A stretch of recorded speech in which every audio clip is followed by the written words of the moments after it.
Mummy నువ్వెందుకు దానికి బట్టలు కొన్నావు? నాకెందుకు కొనలేదు? పాపం అక్క ఊరి నుండి వచ్చింది కదరా, అందుకనే తీసుకెళ్ళాను. అయితే నేను స్కూల్ నుండి వచ్చాను, షాపింగ్ తీసుకెళ్ళు. ఇది చాలా బాగుంది. మమ్మీ వీడికి మాటలు చాలా బాగా ఎక్కువయ్యాయి. వాళ్ళ టీచర్ కంప్లైంట్ చేయి. నువ్వు మధ్యలో దొరకలే. నేనేమి మధ్యలో లేనే, ఫస్ట్లో ఉన్నాను.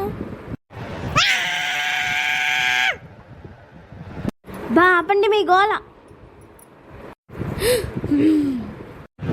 అమ్మా నాకు బట్టలు కొంటావా కొనవా ముందే చెప్పు.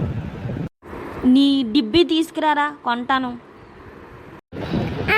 తెస్తా నా డిబ్బి. నీకు మాటికి నా డిబ్బియే కావాలి. పాలు ప్యాకెట్లు నా డిబ్బి కావాలి, కాయగూరలు నా డిబ్బి కావాలి. ఇంకా అందులో రూపాయి బిల్లు ఉండక ఇంకా ఉంటాయి. నీకు ఆ డబ్బులు ఎవరిస్తున్నారా? నేను కదా ఇస్తున్నాను. అలా అడుగమ్మా వీడికి. నేను మధ్యలో లేనన్నానా? నేను మీ ఇద్దరి మధ్య ఉన్నానంటే నాకు పిచ్చికి పోయేలాగా ఉంది.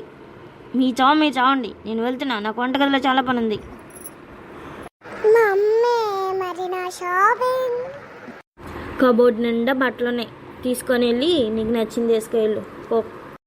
నీ కబోర్డ్ నిండా చీరలు ఉన్నాయి. మరి నువ్వు ఎప్పుడైనా షాపింగ్కి వెళ్ళినప్పుడు మేము అడిగామా? అవన్నీ నువ్వు కొన్నవేట్రా, అవన్నీ డాడీ కొన్నారు. నువ్వు ముందు ఇక్కడి నుంచి వెళ్ళా. అసలు ఇదంతా నీ వల్ల అవుతుంది.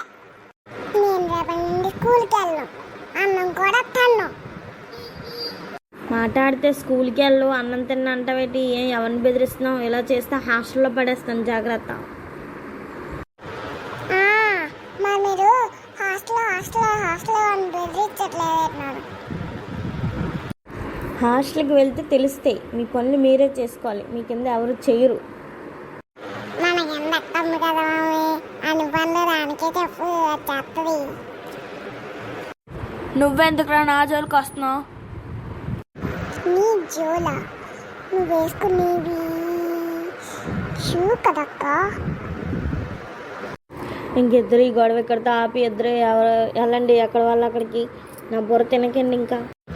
మమ్మీ నా బట్టలు, కొత్త బట్టలు కావాలి. తర్వాత చూద్దాంలే, ఫస్ట్ వెళ్ళి పడుకోండి.